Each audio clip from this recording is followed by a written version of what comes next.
This is the story they don't put in the brochure. Our subject, Ferdinand Porsche. In 1945, his genius was a liability. Branded a traitor, his life's work lay in rubble. The dream of a sports car was declared dead. The target was obvious: the Volkswagen Beetle, his father's most famous, most humble creation. Ferry's plan wasn't to innovate, it was to translate, to trace a sports car directly over the blueprint of a people's car. Part by stolen part, the heist took shape.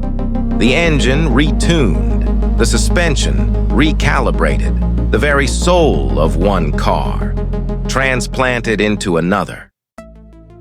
The plan had moved from paper to metal. In a secret corner of the very factory he was supposed to be redesigning, Ferry Porsche's team worked in whispers and shadows. They used Volkswagen's own calibrated tools, their actions illuminated by lights on Volkswagen's electricity meter. Every steel sheet, every bolt, every bearing, all requisitioned from Volkswagen's parts inventory, paid for by Volkswagen's own marks. This wasn't just borrowing, it was systemic appropriation. The prototype took shape not as a triumph of innovation, but as an act of precise, calculated replication. Each weld, each measurement was a double check against the Beetle's original blueprints, a ghost guiding its own rebirth into something faster, something forbidden. The air in the workshop was thick, not just with oil and solder, but with the constant, unspoken fear of discovery. This was automotive treason, executed not in a dark alley, but in plain sight under the fluorescent hum of an occupied factory. The crime wasn't hidden, it was camouflaged within the mundane paperwork of daily production. And with every component that clicked into place, the line between salvaging a legacy and committing industrial fraud grew terrifyingly thin. And here was the damning truth. Every single component had a direct, traceable origin. This wasn't inspiration, it was replication, a complete forensic match. There was no turning back. The stolen car was built. Now, he had to walk into the lion's den and confess. He placed the evidence of his crime right on the table. The car built from their parts, in their factory, with their money. The head of Volkswagen leaned forward, examined the model, and smiled. He didn't see a thief. He saw a partner, a guarantee.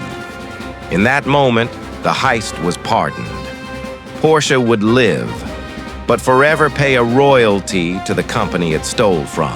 The Porsche 356 was a sensation, a masterpiece born from a compromise, and every single one that sold sent a check back to Volkswagen. This parasitic deal became the foundation of an empire. The 356 led to the 911, and the 911 to a global icon. But the original sin, the borrowed DNA, remained in the bloodstream. Today, Porsche stands as a titan, a symbol of unattainable perfection and engineering purity. But peel back the polished skin, examine the forensic evidence, and the ghost of the original crime is still there. The DNA is still shared. Platforms, electronics, engineering principles, a direct lineage back to that desperate deal in 1948. The ultimate sports car brand is, at its core, in a permanent partnership with its humble ancestor.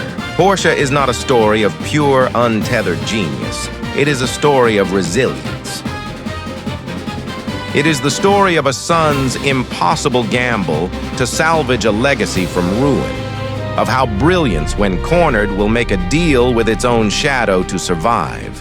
The perfect sports car is, therefore, the world's most beautiful compromise, a masterpiece born from theft legalized by a smile and haunted by a ghost.